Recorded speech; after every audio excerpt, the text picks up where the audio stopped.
अस्सलाम वालेकुम स्टूडेंट्स। उम्मीद करता हूँ कि आप सब लोग खैरियत से होंगे। आज हम लोग अपना पहला लेक्चर स्टार्ट करेंगे नंबर सिस्टम से। तो नंबर सिस्टम बेसिकली जो होता है, हम मुख्तलिफ़ किस्म के अदाद लिखते हैं, मतलब बड़े अदाद लिखते हैं या छोटे लिखते हैं। तो उसको लिखने के लिए हम डिजिट्स का इस्तेमाल करते हैं और मुख्तलिफ़ सिंबल्स का इस्तेमाल करते हैं। जिस तरह हमने डेफिनेशन में लिखा है कि a number system is the representation of numbers by using digits और अदर सिंबल्स। तो अभी आते हैं डिफरेंट टाइप्स के जो नंबर है हम लोगों के पास, कि हम लोगों के पास किस किस टाइप के नंबर होते हैं। तो सबसे पहले पढ़ेंगे हम नेचुरल नंबर।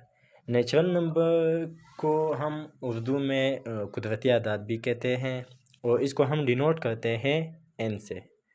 तो ये वो नंबर होते हैं जो कि एक से स्टार्ट होते हैं, मतलब 1 2 3 इसी तरह चलते चलते मतलब हम इसका एक सेट लिखते हैं। तो वो आदाद जो कि एक से स्टार्ट हो, उन नंबर्स को हम कहते हैं नेचुरल नंबर। उसके बाद दूसरे नंबर पे आते हैं वूल नंबर। वूल नंबर को हम डिनोट करते हैं W से। जब भी आप लोगों के सामने W लिखा होगा तो आप लोग समझ जाओगे कि ये वूल नंबर की बात हो रही है। तो वूल नंबर को हम स्टार्ट करते हैं 0 के साथ। 0 1 2 3 डैश डैश डैश इसी तरह चलते चलते हम इसका एक सेट बनाएंगे। तो वो नंबर जो कि 0 से स्टार्ट हो, उन नंबर्स को कहते हैं वूल नंबर। इन सब नंबरों को हम किस के लिए इस्तेमाल करते हैं? काउंटिंग के लिए। मतलब किसी चीज़ को अगर हम लोगों ने काउंट करना हो तो हम इसी डिजिट्स ही का सहारा लेते हैं। तीसरे नंबर पे आता है हम लोगों के पास इंटीजर्स। इंटीजर्स को हम डिनोट करते हैं Z से। अभी ये पढ़ते हैं कि इंटीजर्स किस चीज़ को कहते हैं। अभी देखो, हम लोगों का सामना दुनिया में मुख्तलिफ़ चीज़ों से होता है। उसकी क्वांटिटी अगर हम लेते हैं तो वो तो हम बता देते हैं कि मस्बत आदाद, जिसे मतलब सपोज़ हम कहते हैं कि हम लोगों के पास 10 किलो की चीनी है या 20 किलो का जो भी है, तो मतलब मस्बत में लेते हैं। लेकिन कुछ आदाद ऐसे भी होते हैं जिनको हम माइनस में ले लेते हैं। तो इंटीजर्स उन आदाद को कहते हैं अगर हम उसमें प्लस के आदाद भी ले लें और माइनस के भी ले लें। मतलब +-1 +-2 इसी तरह +-3 और चलते चलते एक से टाइम इसका बनाएंगे। और एक और बात भी ज़हन में रखनी चाहिए कि इंटीजर्स में हम 0 को भी इंक्लूड करते हैं, जिस तरह वूल नंबर में। वूल नंबर और इंटीजर्स में डिफरेंस ये है कि यहाँ पे जो नंबर्स है वो सिर्फ पॉजिटिव है, जबकि इंटीजर्स में ये पॉजिटिव भी हो सकते हैं और नेगेटिव भी हो सकते हैं। तो पॉजिटिव इंटीजर्स इसी तरह इसको कि इस सेट को अगर हम डिवाइड कर ले पॉजिटिव नंबर्स में तो हम कैसे लिखेंगे? पॉजिटिव इंटीजर्स की सिंबल जो है वो है Z+। जब भी लिखा होगा तो आप लोग समझ जाओगे कि ये पॉजिटिव इंटीजर्स की बात हो रही है। तो पॉजिटिव इंटीजर्स हम स्टार्ट करते हैं, मतलब इसमें हम 0 भी इंक्लूड करेंगे। उसके बाद है +1 +2 +3 इसी तरह चलते चलते हम इसका एक सेट बनाएंगे। उसके बाद है नेगेटिव इंटीजर्स। नेगेटिव इंटीजर्स को हम Z- के साइन से डिनोट करते हैं। जब ये लिखा होगा आप लोग समझ जाओगे कि ये नेगेटिव नंबर्स की बात हो रही है। तो इसमें हम क्या लिखते हैं? -1 -2 -3 डैश डैश चलते चलते हम इसका एक सेट बनाएंगे। इसके बाद हम आते हैं इवन नंबर पे। इवन नंबर को हम डिनोट करते हैं E से। इवन वो नंबर है जो कि 2 पे कंप्लीट डिवाइड हो सके। मतलब वो नंबर जो 2 पे कम्प्लीटली डिवाइड हो जाए, जिस तरह 2 है, 4 है, 6 है, 8 है, 10 है, इसी तरह चलते चलते हम इसका एक सेट बनाएंगे। यहाँ पर अगर मैं एक नंबर ले लूँ 4, तो ये 2 पे अगर मैं इसकी डिवीज़न कर लूँ तो ये कम्प्लीटली डिवाइड हो जाता है। मतलब 2 1 = 2, 2 2 = 4। कम्प्लीटली अगर जो नंबर 2 पे डिवाइड हो जाए तो उस नंबर को हम क्या कहेंगे? Even number. उसके बाद आता है ओड नंबर। ओड नंबर को हम डिनोट करते हैं O से। ये वो नंबर है जो 2 से कम्प्लीटली डिवाइड ना हो जाए, मतलब इसके रिमाइंडर में कुछ बच जाए। जिस तरह 1 है, 3 है, 5 है, 7 है, 9 है, इसी तरह चलते चलते हम इसका एक सेट बनाएंगे। तो यहाँ पे अगर मैं एक नंबर ले लूँ 7 ले लूँ, तो 7 को अगर मैं 2 से डिवाइड कर लूँ तो ये कम्प्लीटली डिवाइड नहीं होता। कम्प्लीट डिवाइड क्यों नहीं होता? क्योंकि इसका जवाब हम लोगों के साथ पॉइंट में आता है। इसका जवाब आएगा 3.5।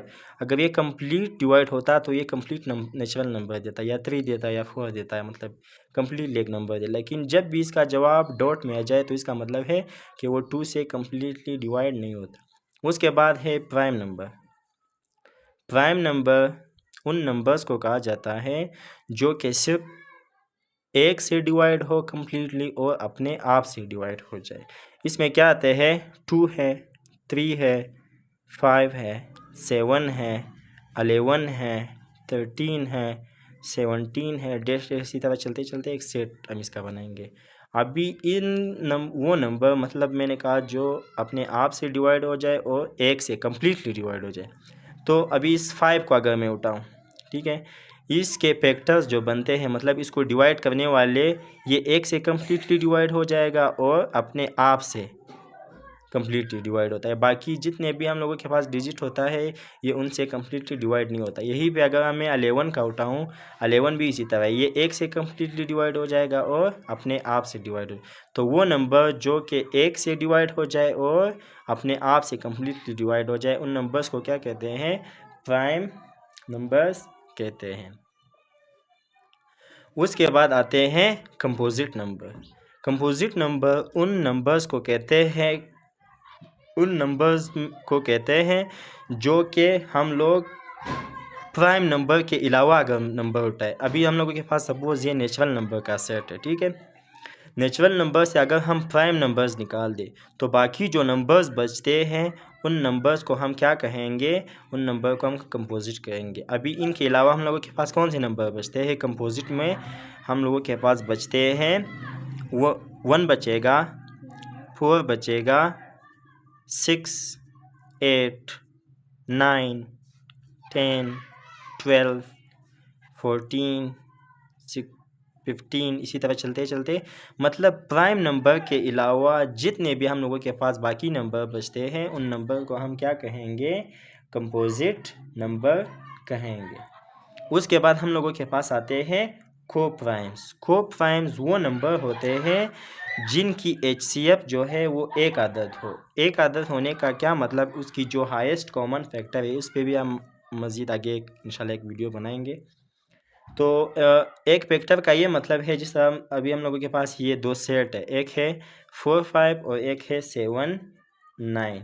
इसको को-प्राइम्स कहेंगे। को-प्राइम्स क्यों कहेंगे? क्योंकि अगर इन दोनों की मैं HCF निकालूँ, HCF इनकी आएगा, मतलब इन दोनों की मल्टीप्लिकेशन से आएगा। मतलब 4 मल्टीप्लाई बाई 5, इन दोनों को मल्टीप्लाई करेंगे तो इसका जवाब आ जाएगा 20, और इन दोनों को मल्टीप्लाई करेंगे तो इसका जवाब भी क्या आ जाएगा? 63। मतलब वो नंबर जिनकी मल्टीप्लिकेशन से हमें क्या मिलता है? उसका HCF मिलता है। तो उन नंबर्स को हम क्या कहेंगे? को-प्राइम नंबर कहेंगे। इसी तरह उसके बाद आता है रेशनल नंबर। रेशनल नंबर को हम डिनोट करते हैं Q से। तो वो आदाद जिनको हम अपॉन की शक्ल में लिख सके। अपॉन की शक्ल में लिखने का क्या मतलब है? जैसे अभी हम लोगों के पास ये आदत है 2/3 है या 5/4 है। इसी तरह मतलब वो आदत जिनमें अपॉन आ जाए, बटा आ जाए, जिस भी आदत में बटा आ जाए उन आदत को हम क्या कहेंगे? रेशनल नंबर्स कहेंगे। इसको हम क्या कहते हैं कि हम P/Q की शक्ल में लिख सके। P/Q का क्या मतलब? कि मतलब एक आदद हो और उसका नीचे बटा भी मौजूद है, मतलब 5/1 या 5/2 जो भी है, मतलब वो आदत जिसमें बटा आ जाए तो वो है रेशनल नंबर। तो उसके बाद लास्ट जो 10 पार्ट है हमारा इरेशनल नंबर। तो इरेशनल वो नंबर हैं जिनको हम बटे की शक्ल में ना लिख सके। बटे की शक्ल में न लिखने का ये मतलब है, इसको हम डिनोट करेंगे Q डैश से। जब भी Q डैश आ जाए तो इसका मतलब है कि इरेशनल की बात हो रही है। अभी अगर हम लोगों के पास एक रेडिकल है, रेडिकल में हम लोगों के पास एक आदद है, मतलब √5 है हम लोगों के पास, इसके नीचे आप कभी भी बटा नहीं लगा सकोगे, ठीक है। इसका जवाब हमेशा ही यही √5 में ही रहेगा। तो वो आदत जिसको हम बटे की शक्ल में ना लिख सके, मतलब उसमें बट्टा ना आ जाए, तो उन आदाद को क्या कहेंगे, इरेशनल नंबर कहेंगे। जिस तरह √5 है, 6 है, ठीक है। इसी तरह √5/10 है, ठीक है। तो वो आदाद जिनको बटे की शक्ल में ना लिखा जा सके वो इरेशनल नंबर्स कहलाते हैं।